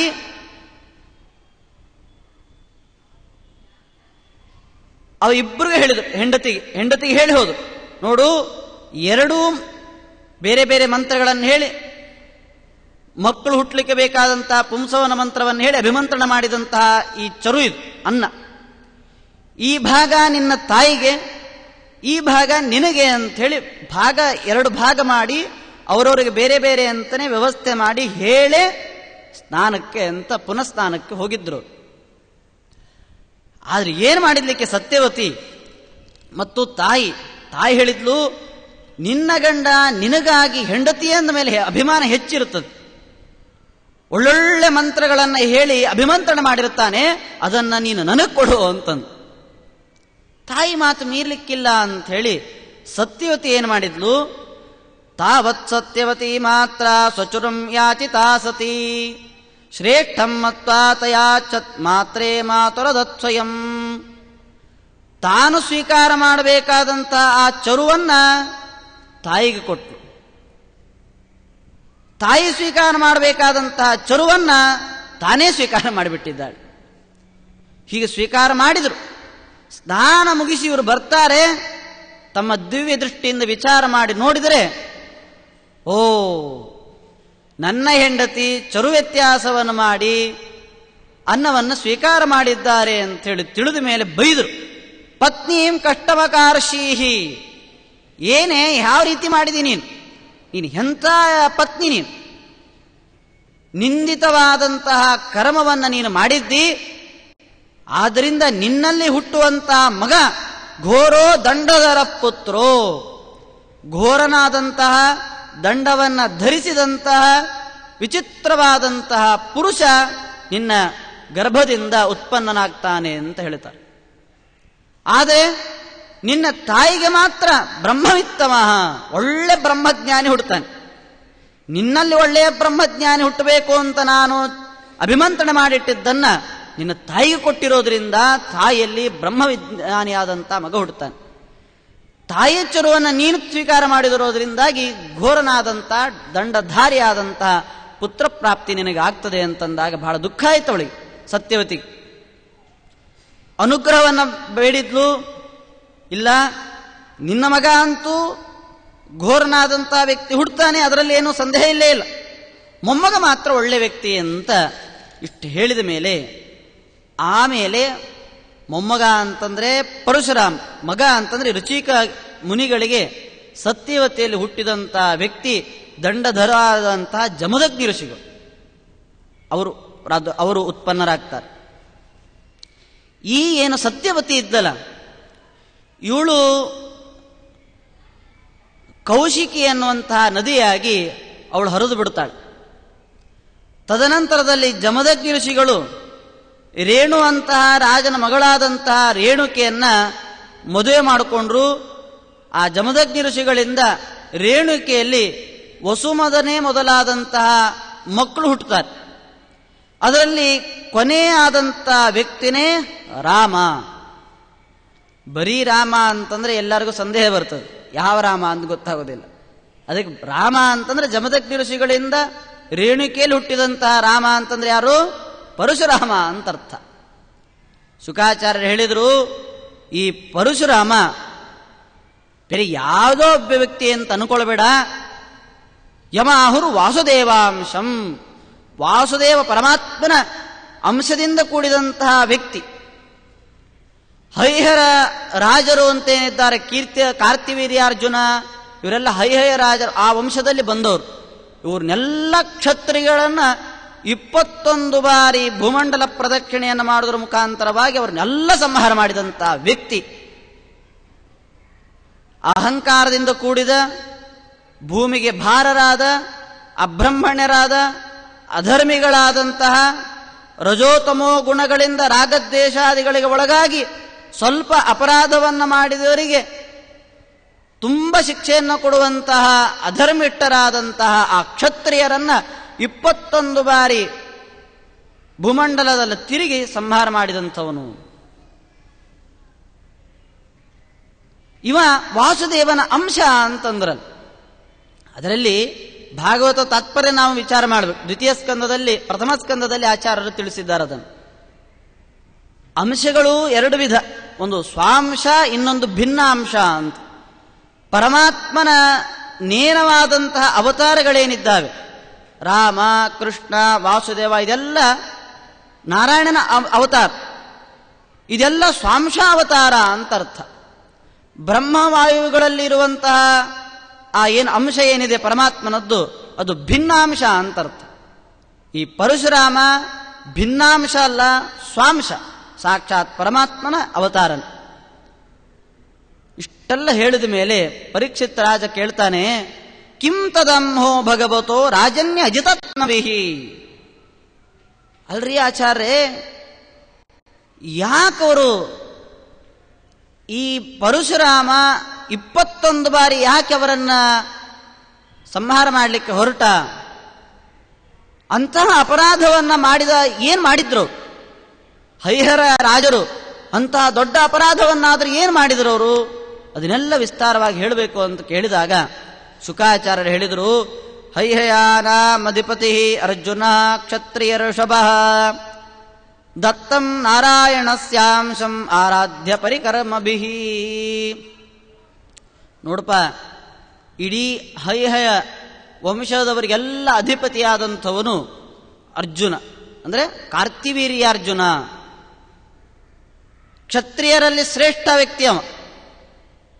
ನಾರಾಯಣನ ಸ್ವಾಂಶಾವತಾರನಾದಂತಹ ದತ್ತಾತ್ರೇಯ ರೂಪವನ್ನು ಪ್ರಸನ್ನೀಕರಿಸಿಕೊಂಡು ದತ್ತಾತ್ರೇಯನ ಆರಾಧನೆಯನ್ನು ಮಾಡಿ, ಅವನ ಪರಿಚರ್ಯಾದಿಗಳನ್ನು, ಸೇವಾದಿಗಳನ್ನು ಮಾಡಿ ಅವನನ್ನು ಪ್ರಸನ್ನೀಕರಿಸಿಕೊಂಡು ಆ ದತ್ತಾತ್ರೇಯ ರೂಪಿಯಾದಂತಹ ಪರಮಾತ್ಮನಿಂದ ಅದ್ಭುತವಾದಂತಹ ವರವನ್ನು ಪಡೆದಿದ್ದಾನೆ.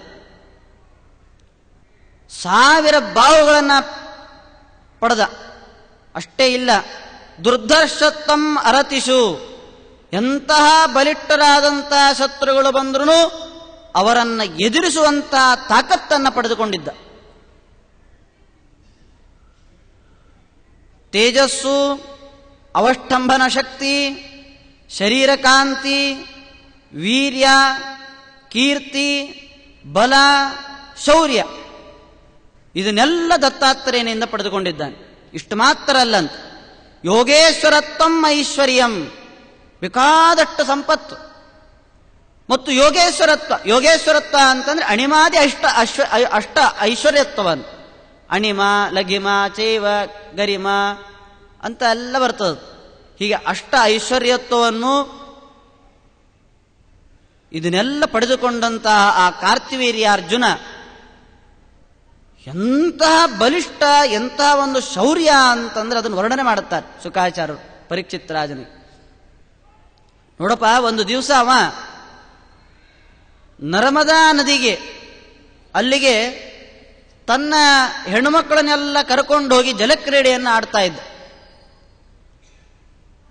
ಆ ಸಂದರ್ಭದಲ್ಲಿ ಏನಾಗಿದೆ, ರೇವಾಂಬಸಿ ಮದೋತ್ಕಟ, ಮದೋನ್ಮತ್ತನಾಗಿ ರೇವಾ ನದಿಯಲ್ಲಿ ಸ್ತ್ರೀರತ್ನದಿಂದ ಸಹಿತನಾಗಿ ಜಲಕ್ರೀಡೆಯನ್ನು ಆಡುವಂತಹ ಸಂದರ್ಭದಲ್ಲಿ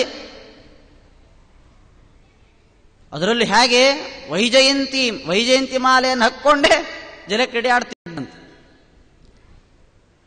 ಹಾಗೇನಾಯ್ತು, ನರ್ಮದಾ ನದಿಯಿಂದ ಇದ್ದಕ್ಕಿದ್ದಾಗೆ ರಭಸವಾಗಿ ಪ್ರವಾಹ ಬರಲಿಕ್ಕೆ ಶುರುವಾಯಿತು. ಯಾವಾಗಲೂ ಯಾವುದೇ ವ್ಯಕ್ತಿಯಾಗಲಿ ಈಸುವಾಗ ಪ್ರವಾಹಕ್ಕೆ ಅಭಿಮುಖವಾಗಿ ಯಾರು ಈಸುವುದಿಲ್ಲ. ಪ್ರವಾಹಕ್ಕೆ ಅಭಿಮುಖ ಈಸಿದ ಅಂತಂದ್ರೆ ಹೊರಟೆ ಹೋಗಿಬಿಡ್ತಾನೆ ಅಂತ ಅರ್ಥ. ಇವ ಏನ್ ಮಾಡಿದ, ನಾನು ಜಲಕ್ರೀಡೆ ಸ್ತ್ರೀರಕ್ತದಿಂದ ಸಹಿತನಾಗಿ ಆಡ್ತಾ ಇದ್ದೇನೆ, ಈ ಪ್ರವಾಹ ಬಂದ್ರೆ ಜಲಕ್ರೀಡೆ ನಿಂತು ಹೋಗಿಬಿಡ್ತದೆ ಅಂಥೇಳಿ ತನ್ನ 1000 ಬಾಹುಗಳಿಂದ ಆ ಪ್ರವಾಹವನ್ನು ತಡೆದ್ನಂತೆ. ಅಷ್ಟು ಮಾತ್ರ ಅಲ್ಲ, ಪ್ರವಾಹವನ್ನು ತಡೆಯೋದಷ್ಟೇ ಅಲ್ಲದೇನೆ ಅದನ್ನ ಹಿಂದಕ್ಕೆ ದುಗಿಸಿದ. ಹಿಂದೂ ಹೋದಂತಹ ಪ್ರವಾಹ ಆ ಮಾಹಿಷ್ಮ ನರ್ಮದಾ ತಟಾಕದ ಹತ್ತಿರದಲ್ಲಿ ಒಂದು ಶಿಬಿರವನ್ನು ನಿರ್ಮಾಣ ಮಾಡಿ ಅಲ್ಲಿ ನಿತ್ಯದಲ್ಲಿ ಶಿವನ ಪೂಜೆಯನ್ನು ಮಾಡ್ತಾ ಇದ್ದಂಥವನು ರಾವಣ. ಆ ಶಿಬಿರವನ್ನೇ ಕೊಚ್ಕೊಂಡು ಹೋಯ್ತಂತೆ ಅದು ಪ್ರವಾಹ. ಅಂದ್ರೆ ಎಷ್ಟು ರಭಸವಾಗಿ ಅದನ್ನು ಹಿಂದೆ ದೂಕಿರ್ಬೇಕು ನೋಡಿ, ಅಷ್ಟು ಬಲಿಷ್ಠನಾದಂತಹ ವ್ಯಕ್ತಿ ಅವ. ಶಿಬಿರ, ಆ ರುದ್ರನ ಲಿಂಗ ಎಲ್ಲ ಕೊಚ್ಚಿಕೊಂಡು ಹೋಯ್ತು. ರಾವಣ ಹೇಳಿ ಕೇಳಿ ರಾವಣ ಅಹಂಕಾರದ ಪ್ರತೀಕ ಅವ. ಬಂದು ಯಾರು ಹಾಗಾದ್ರೆ ಇದನ್ನು ಮಾಡಿರಬಹುದು? ಎಂದಿಗೂ ಪ್ರವಾಹ ಹಿಂದೆ ಬರುವ ಹಾಗೇನೇ ಇಲ್ಲ. ಪ್ರವಾಹ ಹಿಂದಕ್ಕೆ ಬಂದಿದೆ ಅಂದಮೇಲೆ ಈ ರೀತಿ ಮಾಡಿದಂತಹ ವ್ಯಕ್ತಿ ಯಾರು ಅಂತ ನೋಡೇ ಬಿಡೋಣ ಅಂತ ಬಂದು ನೋಡಿದರೆ ಈ ಕಾರ್ತಿವೀರ್ಯಾರ್ಜುನ. ಅವನನ್ನ ಕರೆದು ಅವನ ಜೊತೆಗೆ ಯುದ್ಧ ಪ್ರಾರಂಭ ಮಾಡಿದ. ಏನಾದೀತು ರಾವಣನ ಕಡೆಯಿಂದ? ಅವನಲ್ಲಿ 1000 ಬಾಹುಗಳು, ಇವನಲ್ಲಿ 10 ತಲೆ ಇರಬಹುದೇ ಹೊರತು 1000 ಬಾಹುಗಳು ಅಂತ ಇಲ್ಲಲ್ಲ. ಯುದ್ಧ ನಡೀತು. ಆದ್ರೆ ಆ ಯುದ್ಧದ ರಣರಂಗದಲ್ಲಿ ಕಾರ್ತಿವೀರ್ಯಾರ್ಜುನನ್ನ ಸೋಲಿಸ್ಲಿಕ್ಕೆ ಆಗಲೇ ಇಲ್ಲ. ಪೆಟ್ಟನ್ನ ತಿಂದು ಇನ್ನೇನು ಮರಣವನ್ನೇ ರಾವಣ ಹೊಂದಿಬಿಡ್ತಾ ಇದ್ದ. ಅಷ್ಟರಲ್ಲೇನೆ ಪುಲಸ್ತ್ಯರು ಬಂದು ಇಂಥದ್ದನ್ನೆಲ್ಲ ಅವನು ಮಾಡಿ ಬಿಟ್ಟುಬಿಡು, ರಾವಣನನ್ನು ಬಿಟ್ಟುಬಿಡು, ನೀನು ಏನು ಮಾಡಬೇಡ ಅಂತ ಇಷ್ಟು ಹೇಳಿದಾಗ ಕಾರ್ತಿವೀರ್ಯಾರ್ಜುನ ರಾವಣನ ಬಿಟ್ಟು ಬಿಡುತ್ತಾನೆ. ಹಬ್ಬ, ನಾನು ಬದುಕಿದ್ನಲ್ಲ ಅಂತಂದ ರಾವಣ. ಅಲ್ಲಿಂದ ಏನಾಯಿತು? ಕಾರ್ತಿವೀರ್ಯಾರ್ಜುನ ಒಂದು ದಿವಸ ಮೃಗಯಾಮಿಚರಂ ವಿಜನೇ ಬನೇ, ಜನರಹಿತವಾದಂತಹ ಆ ಕಾಡಿನೊಳಗಡೆ ಬೇಟೆಯನ್ನಾಡ್ತಾ ಆಡ್ತಾ ಬರುವಾಗ ಭಗವದಿಚ್ಛಾ ಪ್ರಕಾರವಾಗಿನೋ ಏನೋ ಒಂದು ಆಶ್ರಮವನ್ನು ಕಂಡ. ಅದು ಬೇರೆ ಯಾರದ್ದ ಆಶ್ರಮ ಅಲ್ಲ, ಜಮದಗ್ನಿ ಋಷಿಗಳ ಆಶ್ರಮ ಅದು. ಅಲ್ಲಿ ಹೋದ. ತಾನು ಒಬ್ಬನೇ ಹೋದದ್ದಲ್ಲ, ಸಸೈನ್ಯಂ ಅಮಾತ್ಯಾವಾಯ, ಆ ಮಂತ್ರಿಮಂಡಲದವರು, ಸೈನಿಕರು ಎಲ್ಲ ತನ್ನ ಪರಿವಾರದವರನ್ನು ಕರ್ಕೊಂಡೇ ಆ ಆಶ್ರಮಕ್ಕೆ ಹೋಗಿದ್ದಾನೆ. ಜಮದಗ್ನಿ ಋಷಿಗಳು ಎದ್ರು. ಯಾಕೆಂದ್ರೆ ಇಡೀ ರಾಜ್ಯವನ್ನ ರಕ್ಷಣೆ ಮಾಡುವಂಥವನು ದೊಡ್ಡ ರಾಜ ಬಂದಿದ್ದಾನೆ. ಆ ರಾಜ ಬಂದಿದ್ದಾನೆ ಅಂತಂದ ಮೇಲೆ ಮುನಿಗಳು ಅವರಿಗೆ ಯೋಗ್ಯವಾದಂತಹ ಸತ್ಕಾರವನ್ನು ಮಾಡಬೇಕು.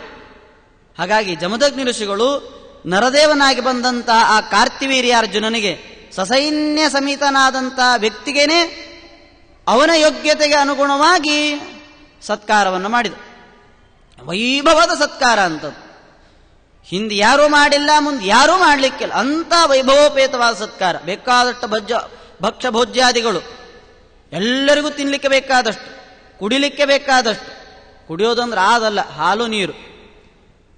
ಇನ್ನ ವಸ್ತ್ರ, ಹಿರಣ್ಯ, ರಜತ, ಗೋದಾನ, ಭೂದಾನ, ಏನೇನು ದಾನ ಇದನ್ನು ಎಲ್ಲ ದಾನಗಳನ್ನು ಆ ಮುನಿಗಳು ಮಾಡಿದ್ರಂತೆ. ಬಂದಂತಹ ರಾಜನಿಗೆ ಆಶ್ಚರ್ಯ ಆಯಿತು. ಏನಿದು? ನನ್ನಲ್ಲೇ ಇಂತಹ ಒಂದು ಐಶ್ವರ್ಯ ಇಲ್ಲ, ನನ್ನ ಐಶ್ವರ್ಯವನ್ನು ಮೀರಿಸುವಂತ ಐಶ್ವರ್ಯ ಭೋಗಗಳು ಇವರಲ್ಲಿದೆ ಅಂತಂದ ಮೇಲೆ ಇದೆಂಥದ್ದಿದು, ಇವರಲ್ಲಿ ಹೇಗೆ ಬಂತು ಅಂತ ಹೇಳಿ ವಿಚಾರ ಮಾಡೋಣ ಅಂತ ಜಮದಗ್ನಿ ಋಷಿಗಳಿಗೆ ಕೇಳಿದ್ದಂತೆ ರಾಜ. ಏನಿದು ಸ್ವಾಮಿ, ಹೇಗೆ ನಿಮ್ಮಲ್ಲಿ ಹೀಗೆಲ್ಲ ಬಂತಿದು ಇಷ್ಟಲ್ಲ? ರಾಜಾದಿರಾಜ ನನ್ನಲ್ಲೇ ಇಲ್ಲ, ನಿಮ್ಮಲ್ಲಿ ಹೇಗೆ ಇಷ್ಟಲ್ಲ ಅಂತಂದಾಗ ಅವಾಗ ಅವ್ರು ಹೇಳಿದ್ರು, ನನ್ನದ್ದೇನಿಲ್ಲ ಇದರಲ್ಲಿ. ಹವಿರ್ಧಾನ್ಯ ತಪೋಧನಾಹ, ತಪೋಧನರಾದಂತಹ ಜಮದಗ್ನಿ ಋಷಿಗಳು ಹವಿರ್ಧಾನಿ ಇದೆ ನೋಡಪ್ಪ ಇಲ್ಲಿ. ಹವಿರ್ಧಾನಿ ಅಂತಂದ್ರೆ ಹವಿಸ್ಸನ್ನ ಏನ ಕೇಳುತ್ತಾರೋ ಅದನ್ನು ಕೊಡುವಂಥದ್ದು. ಕಾಮಧೇನು, ನನ್ನ ಹತ್ತಿರದಲ್ಲಿ ಕಾಮಧೇನು ಇದೆ ನನ್ನ ಮನೆಯಲ್ಲಿ, ಅದು ನಾವೇನು ಕೇಳ್ತೇವೋ ಎಲ್ಲವನ್ನೂ ಕೊಡುವಂಥದ್ದು. ಹಾಗಾಗಿ ಆ ಕಾಮಧೇನುವಿನಿಂದಾಗಿ ಇಷ್ಟೆಲ್ಲ ನಿನಗೆ ಸತ್ಕಾರ ಮಾಡಲಿಕ್ಕೆ ನನಗೆ ಅನುಕೂಲ ಆಗಿದೆ ಅಂತ ಜಮದಗ್ನಿ ಋಷಿಗಳು ಹೇಳಿದ್ರು. ಇದೇ ದೊಡ್ಡ ತಪ್ಪಾಯ್ತು. ಅವಾಗ ಅವನಂದ, ಋಷಿಗಳೇ, ನೀವು ವೈರಾಗ್ಯ ಶಿಖಾಮಣಿಗಳು, ಋಷಿಮುನಿಗಳು. ನೀವು ಎಲ್ಲ ವಸ್ತುಗಳನ್ನು ಕೊಡುವಂತಹ ಈ ಕಾಮಧೇನು ನಿಮ್ಮ ಮನೆಯಲ್ಲಿದ್ದರೆ ಏನು ಪ್ರಯೋಜನ? ನಾವು ರಾಜಾಧಿರಾಜರು, ಅನೇಕ ಬೇರೆ ಬೇರೆಯವರು ಬರ್ತಿರ್ತಾರೆ, ನಾವು ಬೇರೆ ಏನೇನೋ ಪೂಜಾದಿಗಳು, ಏನೋ ದಾನ ದಕ್ಷಿಣೆಗಳನ್ನೆಲ್ಲ ನಾವು ಕೊಡಬೇಕಾಗಿರ್ತದೆ. ನಮ್ಮ ರಾಜ್ಯದಲ್ಲಿರೋದು ಒಳಿತು, ನಿಮ್ಮಲ್ಲಿರೋದು ಬೇಡ ಅಂತ ಹೇಳಿದ್ರು. ಜಮದಗ್ನಿ ಋಷಿಗಳು ಅದನ್ನು ಕೊಡ್ಲಿಕ್ಕೆ ಹೇಗೆ ಬಿಡ್ತಾರೆ? ಬೇಕಾ ಕಾಮಧೇನು, ಯಾರು ತಾನೇ ಬಿಡ್ತಾರೆ ಹೇಳಿ? ಏನು ಮಾಡಿದ್ರು ಬಿಡ್ಲಿಲ್ಲ. ರಾಜನು ಕೇಳಲಿಲ್ಲ ಅಂತ ತನ್ನ ಸೈನಿಕರಿಗೆಲ್ಲ ಆಜ್ಞೆ ಮಾಡಿದ, ಆ ಋಷಿ ಏನ್ ಬೇಕಾದ್ರೂ ಮಾಡಲಿ, ಅದನ್ನು ನೀವು ತಗೊಂಡು ಬನ್ರಿ. ಅಹಂಕಾರ ಹಾಗೆ ಮಾಡಿಸ್ತದ. ಆ ಜಮದಗ್ನಿ ಋಷಿಗಳನ್ನ ಧಿಕ್ಕಾರ ಮಾಡಿ ಆ ಕಾಮಧೇನುವನ್ನ ಎಳ್ಕೊಂಡು ಬಂದ್ರಂತ. ನೋಡಿ, ಆ ಸ್ವಾರಸ್ಯ ಏನಂದ್ರೆ ಇಷ್ಟೇ ಹೇಳ್ತದೆ ಭಾಗವತ್, ಬ್ರಹ್ಮಾಂಡ ಪುರಾಣ ಹೇಳ್ತದೆ, ಕಾಮಧೇನು ಏನು ಮಾಡಿದ್ರು ಜಮದಗ್ನಿ ಋಷಿಗಳ ಆ ಸ್ಥಳದಿಂದ ಬರ್ಲಿಕ್ಕೇನೆ ತಯಾರಿಲ್ಲ. ಹಗ್ಗ ಹಾಕಿ ಎಳೆದ್ರೂ ಬರೋದಿಲ್ಲ. ಕೆಲವೊಂದು ಹಸುಗಳನ್ನು ನೋಡ್ಬೇಕು ನೀವು, ತಾವು ಯಾವ ಸ್ಥಳದಲ್ಲಿರ್ತಾವಲ್ಲ ಆ ಸ್ಥಳವನ್ನು ಬಿಟ್ಟು ಹೋಗ್ಲಿಕ್ಕೆ ಅದು ಮನಸ್ಸೇ ಮಾಡೋದಿಲ್ಲ. ಆದರೆ ಹೇಳಿ ಕೇಳಿ ಕಾಮಧೇನು.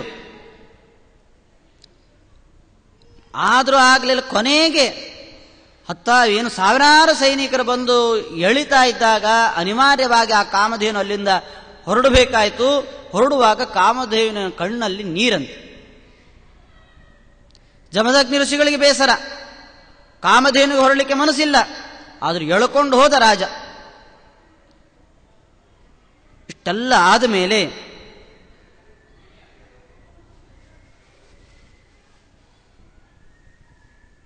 ಮಾಹಿಷ್ಮತಿ ಪಟ್ಟಣಕ್ಕೆ ಅದನ್ನು ಕರ್ಕೊಂಡು ಹೋದ. ಈ ಸಂದರ್ಭದಲ್ಲಿ ಅಲ್ಲಿ ಪರಶುರಾಮದೇವರು ಇರಲಿಲ್ಲ. ರಾಜನೇ ಈ ಕಾಮಧೇನುವನ್ನು ಕರ್ಕೊಂಡು ಹೋಗಬೇಕು. ಆಮೇಲೆ ಸ್ವಲ್ಪ ಹೊತ್ತಾದ್ಮೇಲೆ ಈ ಕಡೆಯಿಂದ ಪರಶುರಾಮ ಬಂದ. ನೋಡ್ತಾನೆ ಕಾಮಧೇನು ಇಲ್ಲ. ತಂದೆ ಜಮದಗ್ನಿ ಋಷಿಗಳು ಬೇಸರದಲ್ಲಿದ್ದಾರೆ. ಯಾಕೆ, ಏನಾಯ್ತು ಅಂತ ವಿಚಾರ ಮಾಡಿದರೆ ಕಾಮಧೇನು ಅಪಹಾರ ಆಗಿದೆ. ಅದರಲ್ಲಿ ಬಲಾತ್ಕಾರವಾಗಿ ಅಪಹಾರ ಮಾಡಿದ್ದು. ದೌರಾತ್ಮ್ಯಂ ಚುಕ್ರೋಧ ಅಹಿರಿವಾಹತಃ. ರಾಜ ಅಹಂಕಾರದಿಂದ ಒಂದು ದುಷ್ಟ ಕರ್ಮವನ್ನು ಮಾಡಿದ್ದಾನೆ ಅಂತ. ಯಾವ ರೀತಿ ಹಾವು ಮೊದಲಿಗೆ ಸರ್ಪ, ಅದನ್ನು ಕಾಲಿನಿಂದ ತುಳಿದ್ರೆ ಮತ್ತಷ್ಟು ಬುಸುಗುಡುತ್ತದಲ್ಲ, ಹಾಗೆ ಹಾವಿನಂತೆ ಬುಸುಗುಟ್ಟು ಆ ಸಿಟ್ಟಿನಿಂದ ಪರಶುರಾಮ ಏನು ಮಾಡಿದ, ಒಂದು ಕೈಯಲ್ಲಿ ಪರಶುವನ್ನ, ಮತ್ತೊಂದು ಕೈಯಲ್ಲಿ ಬಾಣವನ್ನು ಹಿಡ್ಕೊಂಡು ಹೊರಟಂತೆ. ಆ ಬತ್ತಳಿಕೆ ಎಲ್ಲ ಇದೆ. ಧನುಸ್ಸನ್ನ ಧರಿಸಿ ಓಡ್ತಾ ಹೋದ್ನಂತೆ. ಅದು ಅಲ್ಲಿ ಆ ಮಾಹಿಷ್ಮತಿ ಪಟ್ಟಣಕ್ಕೆ ಪರಶುರಾಮ ಬರುವಾಗ ಹೇಗೆ ಇತ್ತು ಅಂತಂದ್ರೆ, ಮೃಗಯಾಮಿವ ಯೂಥಪಂ ಮೃಗೇಂದ್ರಮಿವ ಯೂಥಪಂ. ಸಿಂಹ ಯಾವ ರೀತಿ ಗಜನ ಕುಂಭಸ್ಥಳವನ್ನ ಭೇದನ ಮಾಡಲಿಕ್ಕೆ ಹಾರಿ ಬರ್ತದೋ ಆ ರೀತಿ ಪರಶುರಾಮದೇವರು ಬರ್ತಿದ್ದಾರಂತೆ.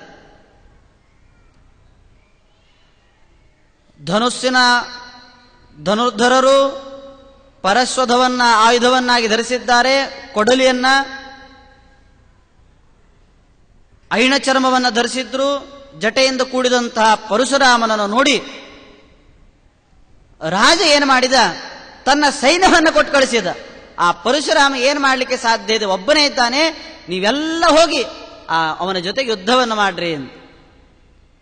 ಆನೆಯನ್ನು ಮೊದಲಿಗೆ, ಕುದುರೆಯನ್ನ, ಸೈನ್ಯವನ್ನ ಎಲ್ಲ ಕಳಿಸಿದ. ಎಷ್ಟು ಸೈನ್ಯ ಅಂತಂದ್ರೆ ಅದು ಅಕ್ಷೋಹಿಣಿ ಸಪ್ತದಶ, ಅತ್ಯಂತ ಭಯಂಕರವಾದಂತಹ 17 ಅಕ್ಷೋಹಿಣಿ ಸೈನ್ಯವನ್ನ ಒಬ್ಬನಾದ ಪರಶುರಾಮನ ಜೊತೆಗೆ ಯುದ್ಧಕ್ಕಾಗಿ ಕಳಿಸಿದ ರಾಜ.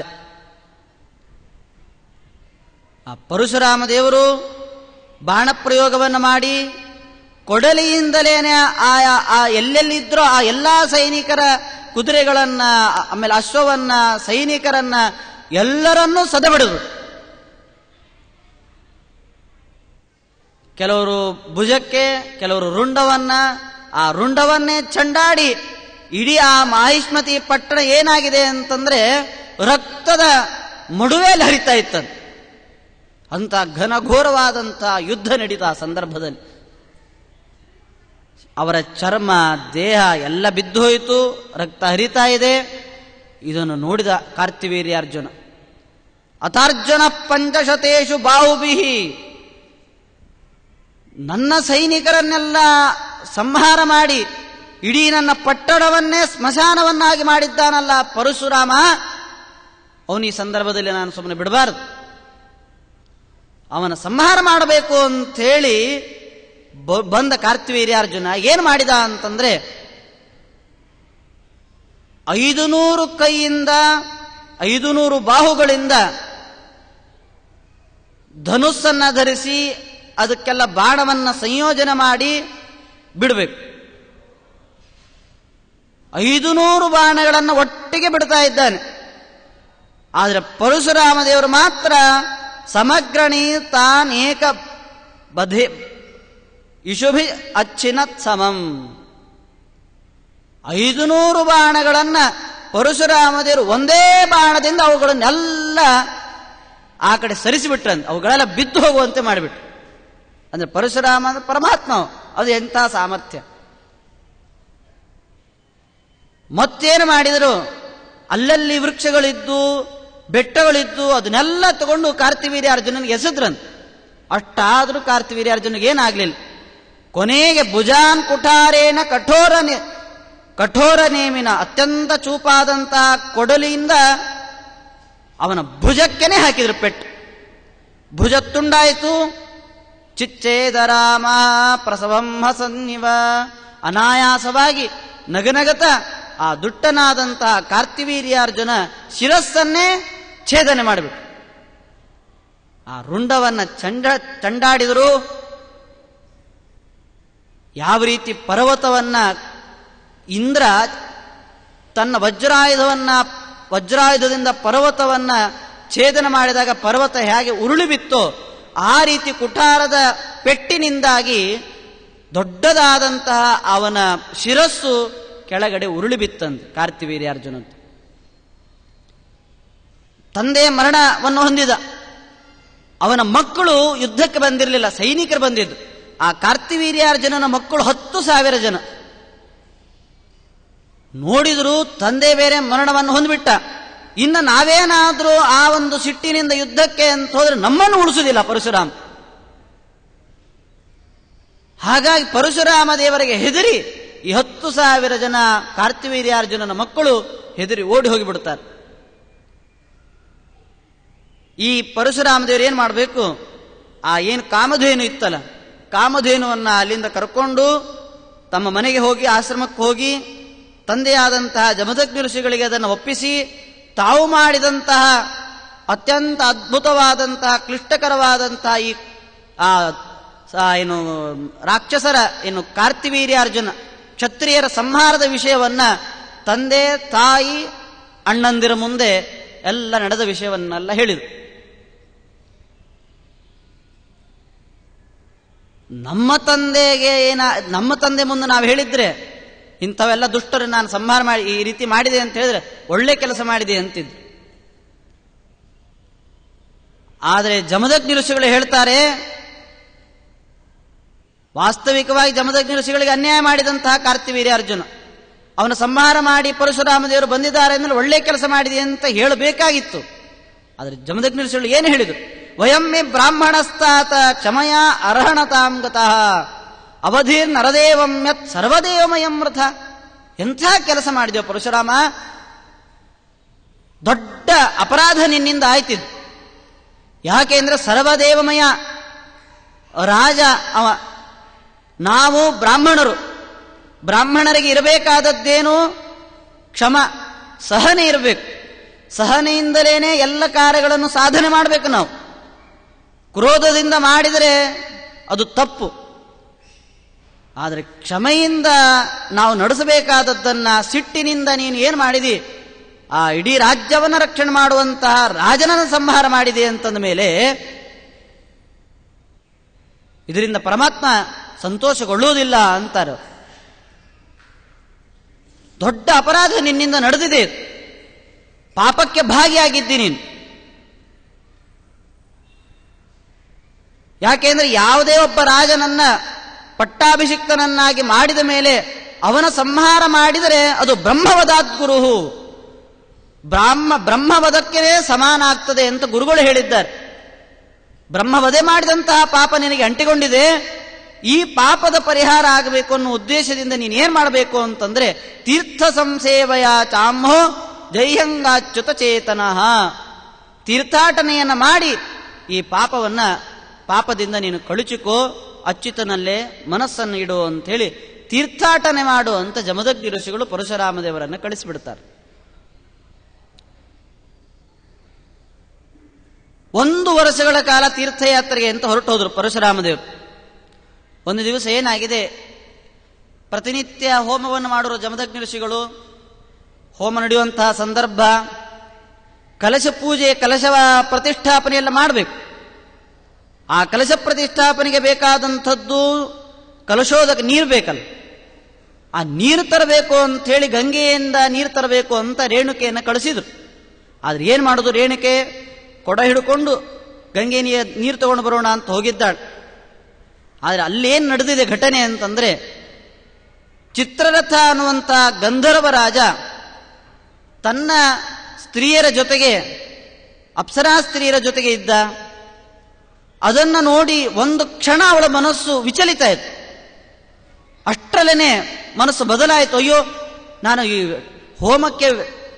ಹೋಮಕ್ಕೆ ಅಂತ ನನ್ನ ಪತಿ ಕುತ್ಕೊಂಡಿದ್ದಾನೆ, ನಾನು ಹೋಗುದು ಲೇಟ್ ಆಗಿಬಿಡ್ತದೆ, ಅವ್ರು ಏನಂತಾರೋ ಏನೋ ಅಂತ ಗಾಬರಿಯಾಗಿ ನೀರು ತಗೊಂಡು ಅಲ್ಲಿಗೆ ಹೋದ್ಲು. ಆ ಕೊಡವನ್ನ ಅವರ ಎದುರುಗಡೆ ಇಟ್ಟು ಕೈ ಮುಗಿದ್ಲು ನಿಂತಂತ ರೇಣುಕಿ. ಜಮದಗ್ನಿ ಋಷಿಗಳು ಅವಳನ್ನು ನೋಡಿ, ನಿನ್ನ ಮನಸ್ಸು ವಿಚಲಿತ ಆಗಿದೆ, ಬೇರೆ ಒಬ್ಬ ಪರಪುರುಷನ ನನ್ನ ಮನಸ್ಸಿನಲ್ಲಿ ನೀನು ವಿಚಾರ ಮಾಡಿದ್ದಿ, ಶಾಪಕ್ಕೆ ನೀನು ಗುರಿ ಆಗ್ತೀಯ ಅಂತ ಹೇಳಿ ವ್ಯಭಿಚಾರವಾದದ್ದನ್ನು ತಿಳ್ಕೊಂಡು ಪ್ರಕುಪಿತರಾದಂತಹ ಪರಶುರಾಮ ದೇವರು ಘ್ನತೇತಾಂ ಪುಸ್ತಕ ಪಾಪಂ ಯುತ್ಯುಕ್ತಾಸ್ತಾಂನ ಚಕ್ರೆ. ನೋಡ್ರಿಪ್ಪ, ನನ್ನ ಮಕ್ಕಳಿದ್ದೀರಿ, ನೀವೇನ್ ಮಾಡಬೇಕು?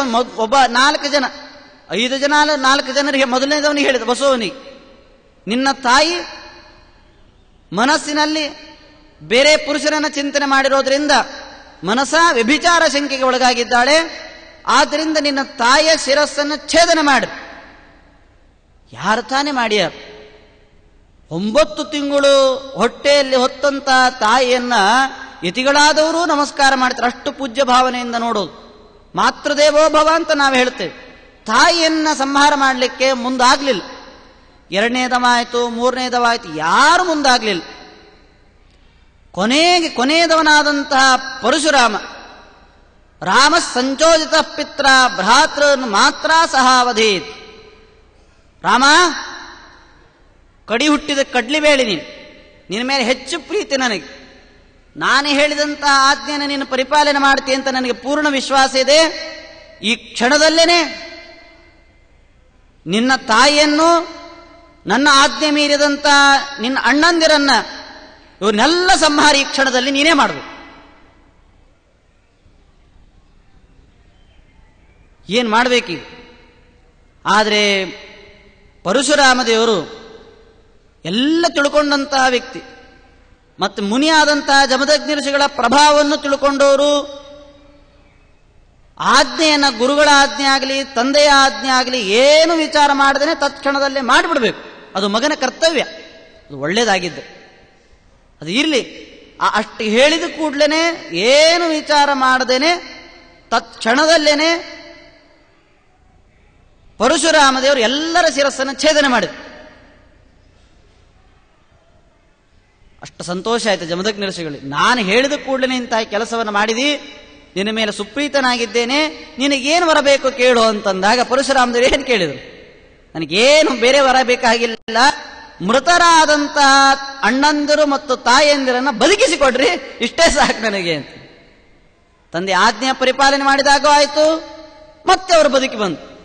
ಆದರೆ ಮತ್ತೊಂದು ಹೇಳ್ತಾರವ್ರು, ಸ್ಮರ ರಾಜನ್, ನಾನು ಈ ರೀತಿ ವರವನ್ನು ಕೇಳಿದ್ದು ಅವರಿಗೆ ನೆನಪಿರಬಾರದು ಅಷ್ಟೆ.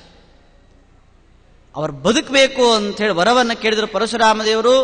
ಅದೇ ಕ್ರಮದಲ್ಲಿ ತಾಯಿ ಬದುಕ್ತಾಳೆ, ಅಣ್ಣಂದಿರು ಬದುಕ್ತಾರೆ. ಇಷ್ಟೆಲ್ಲ ಆಯ್ತು. ಒಂದು ದಿವಸ ಆಶ್ರಮದಿಂದ ಅಣ್ಣಂದಿರಿಂದ ಸಹಿತನಾಗಿ ಪರಶುರಾಮ ದೇವರು ಎಲ್ಲ ಬೇರೆ ಬೇರೆ ಬಣ್ಣದಲ್ಲಿ ಸಂಚಾರ ಮಾಡಲಿಕ್ಕೆ ಅಂತ ಅವರು ಹೊರಟಿದ್ದಾರೆ. ಈ ಕಡೆಯಿಂದ ಏನು 10,000 ಜನ ಪರಶುರಾಮ ದೇವರ ಜೊತೆಗೆ ಯುದ್ಧ ಮಾಡಲಿಕ್ಕೆ ಹೆದರಿ ಓಡಿ ಹೋಗಿದ್ರಲ್ಲ ಕಾರ್ತಿವೀರ್ಯಾರ್ಜುನನ ಮಕ್ಕಳು, ಅವರೆಲ್ಲ ಬಂದ್ರಂತೆ ಈ ಸಂದರ್ಭವನ್ನು ವಿಚಾರ ಮಾಡಿ. ಹೇಗಾದರೂ ಪರಶುರಾಮ ಇಲ್ಲ, ಅವರ ಅಣ್ಣಂದ್ರಿಲ್ಲ, ಮನೆಯಲ್ಲಿರೋರು ಮುದುಕ ಮುದುಕಿಬ್ರೆ, ಅದರಲ್ಲಿಯೂ ಇವಳು ಅಬಲೆ ರೇಣುಕೆ, ಅವರಿಂದ ಏನು ಮಾಡಲಿಕ್ಕೆ ಸಾಧ್ಯ ಇಲ್ಲ ಅಂಥೇಳಿ ಆ ಆಶ್ರಮದ ಒಳಗಡೆ ಪ್ರವೇಶವನ್ನು ಮಾಡಿ ಏನು ಮಾಡಿದರು? ಭಗವತ್ಯುತ್ತಮ ಶ್ಲೋಕೆ ಜಗ್ನುಸ್ತೆ ಪಾಪ ನಿಶ್ಚಯ. ಪಾಪ ಬಂದ್ರೆ ಬರಲಿ, ಏನಾದ್ರೂ ಆಗಲಿ, ನಮ್ಮ ತಂದೆಯನ್ನ ಇವರ ಮಗ ಸಂಹಾರ ಮಾಡಿದಾನೆ ಅಂತಂದ ಮೇಲೆ ಈ ಪರಶುರಾಮನ ತಂದೆಯನ್ನ ನಾವು ಸಂಹಾರ ಮಾಡಬೇಕು ಅಂಥೇಳಿ ಪರಮಾತ್ಮನ ಚಿಂತನೆಯಲ್ಲೇ ರತರಾದಂಥವರು ಸಮಾಧ್ಯವಸ್ಥೆಯಲ್ಲಿದ್ದಂತಹ ಜಮದಗ್ನಿ ಋಷಿಗಳ ಶಿರಸ್ಸನ್ನೇ ಛೇದನೆ ಮಾಡಿಬಿಡ್ತಾರೆ. ಆ ಸಂದರ್ಭದಲ್ಲಿ ಇವಳಿಗೆ ತಿಳಿತು, ಯಾರದು? ರೇಣುಕೆ ರೇಣುಕಾ ದುಃಖ ಶೋಕಾರ್ಥ ನಿಗ್ರಂಥ ಆತ್ಮಾನಮಾತ್ಮನ, ದುಃಖದಿಂದ ಕೂಡಿದಂತ ರೇಣುಕೆ ಹಾರಾಮ ರಾಮ ಅಂತ ಹೇಳಿ ಜೋರಾಗಿ ಶಬ್ದ ಮಾಡಿದ್ಲು, ಒದರಿದ್ಲಂತ. ದುಃಖದಿಂದ ರಾಮನಾಮ ಅಂತ ಒದರಿದಾಗ ಆ ಆಕ್ರಂದನವನ್ನು ಕೇಳಿ ದೂರಸ್ಥನಾದಂಥ ರಾಮ ತಮ್ಮ ಅಣ್ಣಂದಿರಿಂದ ಸಹಿತನಾಗಿ ಓಡಿ ಬಂದ್ರೆ ಕಂಡದ್ದೇನು? ಶಿರಚ್ಛೇದನೆಯಾಗಿ ಮೃತರಾದಂಥ ಜಮದಗ್ನಿ ಋಷಿಗಳ ದೇಹವನ್ನು ಕಂಡ. ಮುಂದೆ ಏನಾಯಿತು? ಯಾಕೆ 21 ಬಾರಿ ಅವರು ಕ್ಷತ್ರಿಯರ ಸಂಹಾರ ಮಾಡಲಿಕ್ಕೆ ಹೊರಟರು ಅನ್ನೋದನ್ನ ನಾಳಿನ ದಿವಸ, ನಾಳೆ ಈ ಸಭಾಂಗಣದಲ್ಲಿ ಸೇರಿದಾಗ ವಿಚಾರ ಮಾಡೋಣ ಅಂತ ಹೇಳ್ತಾ ಇವತ್ತಿನ ಉಪನ್ಯಾಸ ಮಾಲಿಕೆಯನ್ನ ಕ್ಷೇತ್ರಸ್ವಾಮಿಯಾದಂತಹ ಶ್ರೀಕೃಷ್ಣ ಪರಮಾತ್ಮನಿಗೆ ಅರ್ಪಣೆ ಮಾಡುತ್ತಾ ಇದ್ದೇನೆ. ಶ್ರೀಕೃಷ್ಣಾರ್ಪಣಮಸ್ತು.